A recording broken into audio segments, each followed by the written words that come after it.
If you have ever watched a senior leader's eyes glaze over while you talk about patch counts, blocked attacks, and scanner findings, you already know the problem we are going to unpack together.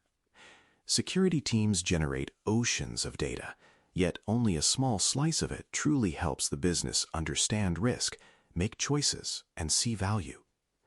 In this Tuesday Insights feature from Bare Metal Cyber Magazine, we are going to focus on security metrics that matter, the measures that turn technical work into clear business language leaders can actually use.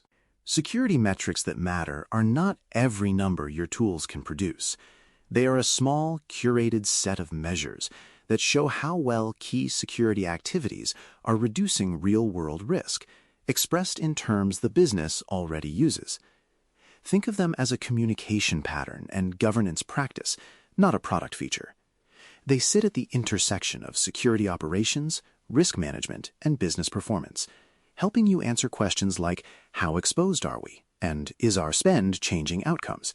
Instead of, how busy have we been? Good metrics share a few traits. They are tied to clear goals, repeatable over time, and easy to explain without a deep technical digression. They connect to familiar business concepts such as availability, financial loss, regulatory impact, or customer trust. Rather than just dumping raw counts, they tell a short, honest story. Here is the risk area, here is how we measure it, and here is whether it is getting better or worse. That story is what leaders remember and carry into other conversations. It also helps to be clear about what meaningful metrics are not. They are not every colorful chart on a tool's dashboard, and they are not big dramatic numbers chosen just to impress an executive audience. They do not replace the detailed telemetry that engineers need to run day-to-day defenses. Under the surface, there is usually a stack of information, raw logs and events, operational measures like tickets and alerts, and then the business-facing metrics that summarize how all that work changes risk.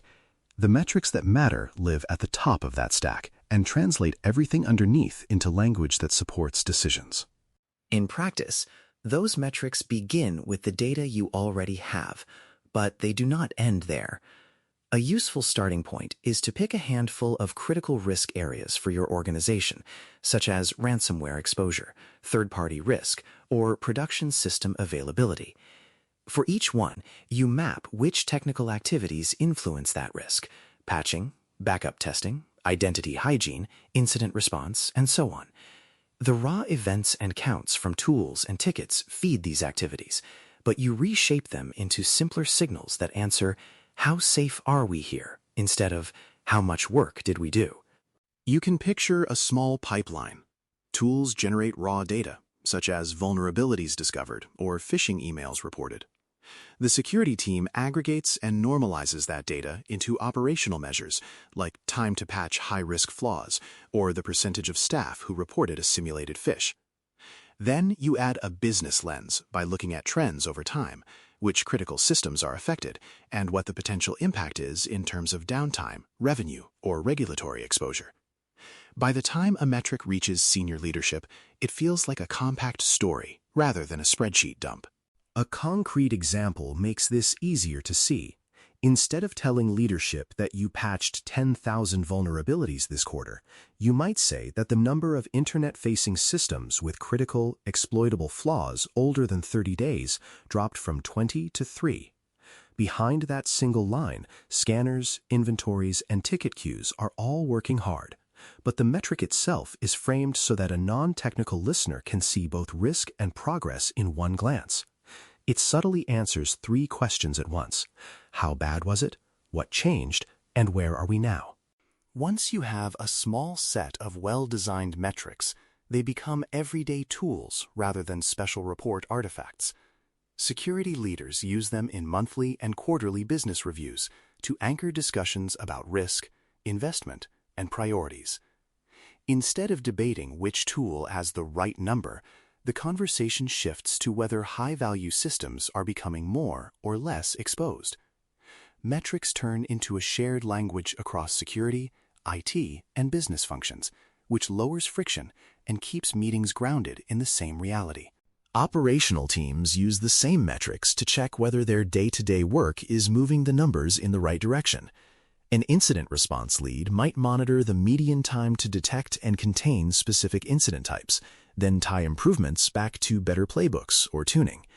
Identity teams might watch how many dormant accounts exist in sensitive systems, or how many high-privilege accounts still lack multi-factor authentication. The important detail is that each metric has a clear owner, and people can see it often enough to react when it drifts.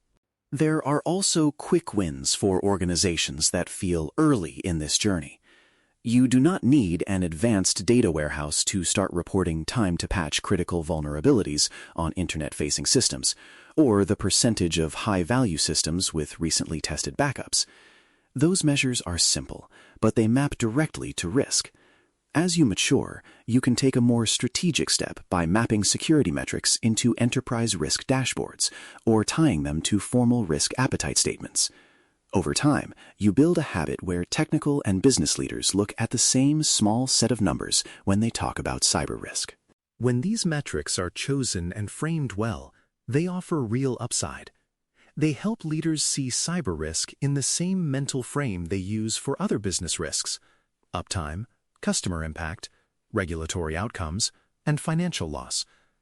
They give security teams a way to show progress that is more meaningful than "we were very busy." Instead, they show that a specific area is measurably safer than it was last quarter. That shift builds trust because people can see how investments in people, tools, and process are changing concrete outcomes. There are trade-offs, and it is important not to ignore them. Designing useful metrics takes time from people who understand both technology and the business. It often forces a cleanup of asset inventories, data quality, and how work is recorded, which can feel like overhead to already stretched engineers and analysts. You are also making choices about what to measure and what to leave out, and those choices shape behavior. If you overemphasize one metric, you may accidentally encourage teams to chase that number instead of focusing on broader risk reduction. Security metrics also have limits that are easy to forget. Each metric is a simplified view of a complex situation, not the situation itself. A number can trend in the right direction, while a new blind spot quietly grows somewhere else. Over-focusing on a narrow set of metrics can skew incentives, pushing teams to polish charts rather than confront hard problems. The healthy posture is to treat metrics as decision support tools, not as a scoreboard for punishment or praise. When they trigger better questions and more grounded conversations, they are doing their job. Because metrics shape behavior, their failure modes tend to look familiar across different organizations. One of the most common is metric theater, where teams present a flood of charts with no clear story or action. Another is over-reliance on activity metrics that count work but fail to show movement in risk, like number of tickets closed or emails blocked. Those numbers can still be valuable for internal operations, but when they are presented as business metrics, they create confusion and erode confidence in security reporting. Shallow adoption is a quieter but equally damaging pattern. An organization might agree on a new refined set of metrics, but leave all of the supporting processes unchanged. Reports still arrive late, numbers are assembled by hand, and no one owns them between quarterly meetings. In that environment, metrics quickly become stale, disputed, or ignored. You may see metrics that hardly move because they are not tied to any specific team's work, or that swing wildly because they rely on inconsistent data sources. These are signs that metrics exist on slides, not in day-to-day practice. On the positive side, healthy security metrics have their own recognizable signals. The same small set of measures appears consistently in leadership decks, risk discussions, and operational reviews, which shows that people are rallying around a shared view of reality. Staff from different functions can roughly explain what each metric means without needing a specialist at their elbow. When a metric moves in a worrying direction, it prompts clear follow-up actions from defined owners rather than vague concern or blame. Over time, you hear leaders refer to these metrics when they discuss budgets, new initiatives, or the trade-off between speed and safety. At its heart, the idea of security metrics that matter is about linking day-to-day technical work to the way your organization thinks about risk, value, and resilience. Instead of drowning people in raw counts and tool-specific jargon, you highlight how specific activities are changing exposure in places the business already cares about. That shift turns metrics from a one-way broadcast into a common language that supports better choices. For you and your team, that means treating metrics design as a real part of the security job, not an afterthought at the end of a quarter.